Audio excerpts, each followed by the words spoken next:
आप सुन रहे हैं काशी, एक प्रेम कहानी। इसे लिखा है प्रीति तिवारी ने।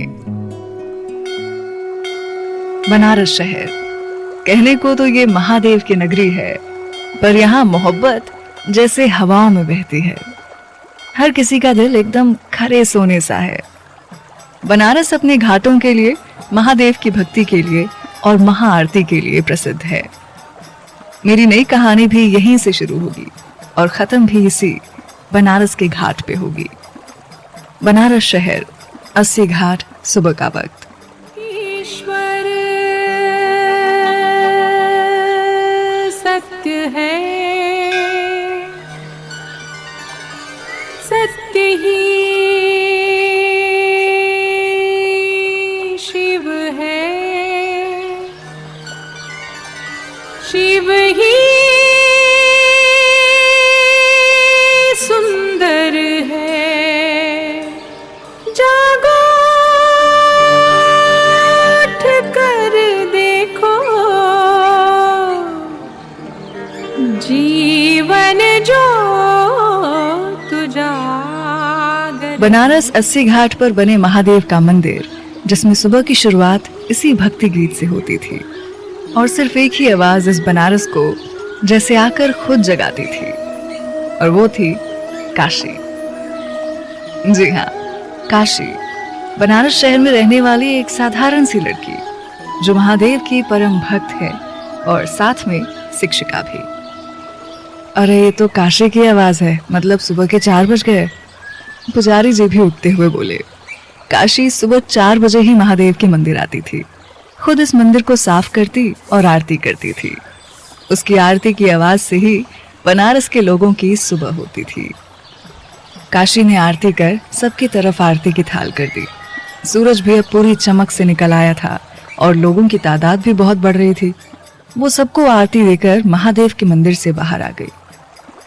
काशी आरती कर मंदिर से बाहर निकली ही थी कि सामने से आते हुए मठ के महंत मिल गए। वो अपने दोनों हाथों को जोड़ के शिष्टाचार के साथ प्रणाम करते हुए बोली, प्रणाम महंत जी। महंत जी ने उसे आशीर्वाद देते हुए पूछा, अरे काशी बिटिया, प्रणाम, कैसी हो बिटिया? काशी ने मुस्कुराकर सर झुकाकर बोला, जी अच्छे हैं महंत जी। आरती हो गई बिटिया? जी हो गई, हम बस घर जा रहे थे, स्कूल के लिए देर हो रही है। अरे हाँ, जाओ बिटिया जाओ, खुश रहो। महंत जी आशीर्वाद देके आगे बढ़ गए। काशी भी घाट से होते हुए बनारस की गलियों में चली आई। बनारस की गलियां तंग जरूर होती हैं, पर चहल पहल भी बहुत होती है। यहाँ आपको सन्नाटा कभी मिल ही नहीं सकता। कभी कभी तो रात भी यहाँ की भोलेनाथ के नमों से गुंजायमान रहती है। काशी एक दुकान पर रुकी। दुकान का नाम था शर्मा मिष्ठान भंडार। उसने दुकान पर बैठे एक मोटे से बूढ़े से आदमी से कहा, काका प्रणाम, कचौड़ी और जलेबी बांध दीजिए जल्दी से। अरे काशी बिटिया, आ गई तुम? अरे तुम्हारी कचौड़ी और जलेबियां हम बांध के रखे हैं बस अभी, और तुम आ भी गई। ये थे दुकान के मालिक शर्मा जी। ये बोल शर्मा काका ने कचौड़ी और जलेबी की थैली उसे पकड़ा दिया। उसने काका को पैसे देते हुए पूछा, शुक्रिया काका, चलते हैं। और जय आ रहा है ना स्कूल, कहीं छुट्टी तो नहीं किया? तभी शर्मा काका के पीछे से जय, जो कि 8 साल का था, उसने कहा, नहीं दीदी, हम तो कब के तैयार हो गए। काशी ने उसे देख मुस्कुराया और थैली लेकर घर वापस आ गई। काशी घर आकर आंगन में जूतियां उतारकर सामने बने तुलसी को हाथ जोड़कर वहां मंदिर से लाया हुआ फूल रख जैसे ही वो घर के अंदर आई तो उसके बाबा आनंद त्रिपाठी जी बैठे हुए थे। उसके बाबा ने बिना उसकी तरफ देखे कहा, आ गई आप काशी? काशी कचौड़ी और जलेबी की थैली मेज पर रखते हुए बोली, आपको कैसे पता चल जाता है कि ये हम हैं? उन्होंने अखबार मोड़ के सामने रखे टेबल पर रखते हुए कहा, आपकी पायल की आवाज से, जो हम आपको बचपन से पहनाते आए हैं, उसकी आवाज से। काशी ने मेज पर नाश्ता लगाया और अपने बाबा को भी नाश्ते के लिए बुला लिया।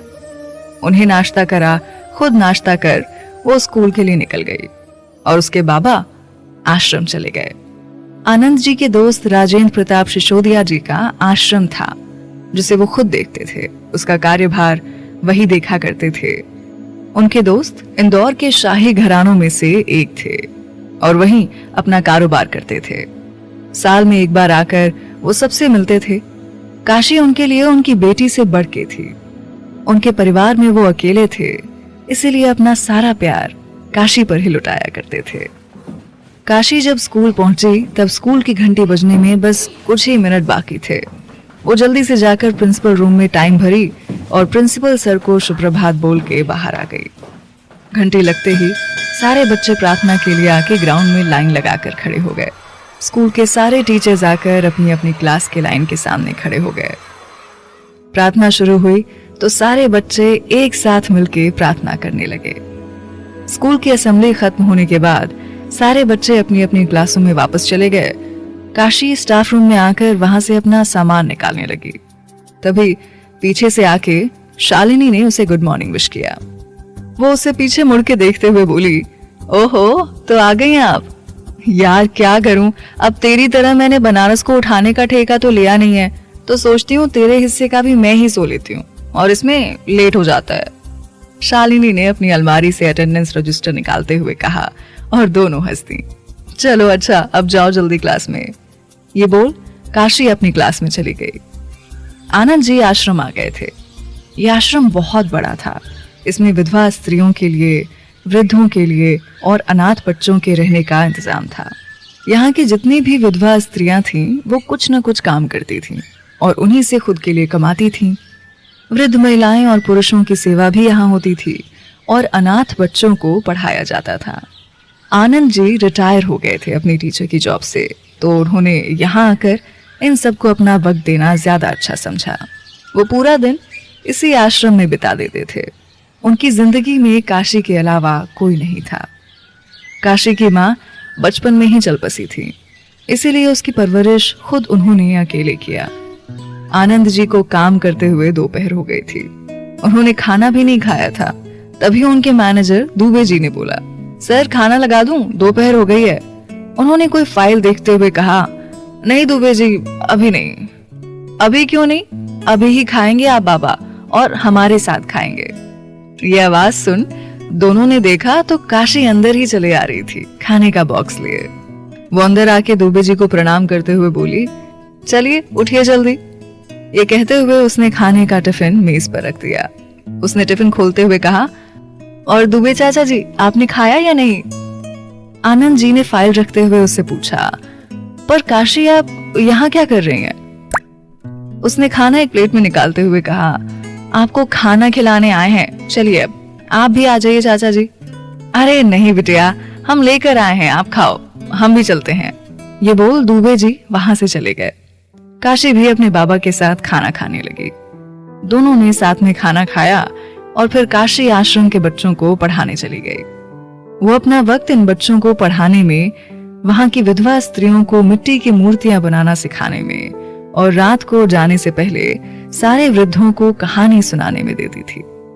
काशी की जिंदगी में बस इतना ही था। काशी दोपहर से रात तक काम करती रही और रात को सब कुछ एक बार खुद देख के तब अपने बाबा के साथ घर के लिए निकल गई। राजस्थान, रात का वक्त। कहा जाता है कि राजस्थान एक खूबसूरत राज्य है और उसकी शान यहाँ की सभ्यता, यहाँ का रहन सहन और खाना है।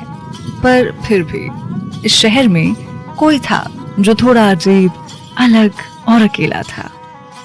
इस शहर का मशहूर राजपूत और एक बैचलर व्यापारी। पूरा राजस्थान जिसके एक शब्द पर हिल जाता था और वो था अभय प्रताप सिंह। अभय के घर में कोई नहीं था। कहते हैं कि जिसका जितना नाम मशहूर होता है उतने ही उसके दुश्मन भी होते हैं। इसी दुश्मनी में उसने अपने सारे घर वालों को खोया और आज वो जिंदगी में अकेला था और ये अकेलापन उसके स्वभाव को भी बदल गया।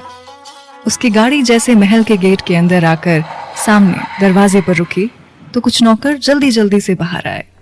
अभय गाड़ी से उतरा, एक रौबदार चेहरा। वो गाड़ी से बाहर आकर अंदर आया और नौकर उसका सामान लेके उसके पीछे आए।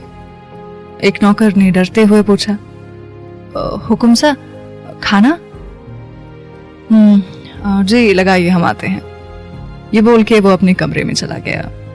कमरे में पहुंचकर उसने अपना कोट निकाल कर रखा ही था कि तभी मोबाइल बजा। उसने फोन उठाया और सख्त आवाज में पूछा, काम हुआ या नहीं? दूसरी तरफ से डरती हुई आवाज में कोई बोला, नहीं साहब, उस लड़की ने मना कर दिया है उस जमीन को देने के लिए। 1-2 टके की लड़की की इतनी जरूरत कि वो अभय प्रताप सिंह को मना करे? हम आ रहे हैं कल वहां, हम भी तो देखें कौन पैदा हो गया इस धरती पर ऐसा जो हमें ना करना जानता है। ये बोल उसने फोन काट गुस्से में बिस्तर पे फेंक दिया। बनारस शहर, रात का वक्त। काशी दूध गर्म करके अपने बाबा के कमरे में आई तो देखा कि आनंद जी बैठे रामायण पढ़ रहे थे।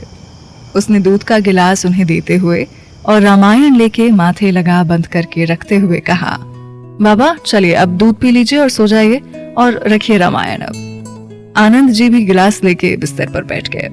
काशी कपड़ों को तह करते हुए बोली, बाबा आज फिर वो लोग आए थे जमीन के लिए, मैंने मना कर दिया। उन्होंने चिंता जताते हुए कहा, काशी बेटा, अगर वो लोग चाहते हैं वो जमीन तो दे के छुट्टी करो ना, क्यों ऐसे लोगों से लफड़ा लेना? आपकी जान हमारे लिए बहुत कीमती है बेटा, कुछ नहीं होगा हमें, और वो जमीन हम किसी को नहीं देना चाहते और ना देंगे, वो माँ ने हमें दिया था।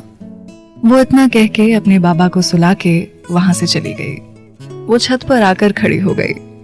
हल्की हल्की सी ठंड थी। वो चांद को देखते हुए बोली, कोई ऐसा भी हो सकता है क्या महादेव जी, एक जमीन के लिए इतना पागल? जब ना बोल दिया तो क्यों फिर बार बार? वो जब भी गुस्सा होती तो ऐसे महादेव जी को शिकायत करती थी। दूसरी तरफ अभय अपने कमरे में बनी बड़ी सी बालकनी में खड़ा होकर आसमां की तरफ देख के बोला, मुझे ना सुनना पसंद नहीं, और तुम एक मामूली सी लड़की जिसने मुझे सिर्फ ना नहीं बोला, मुझे मजाक समझ लिया। अब मैं तुम्हें बताऊंगा मैं कौन हूं, वेट एंड वॉच। अभय ने गुरूर में बोला।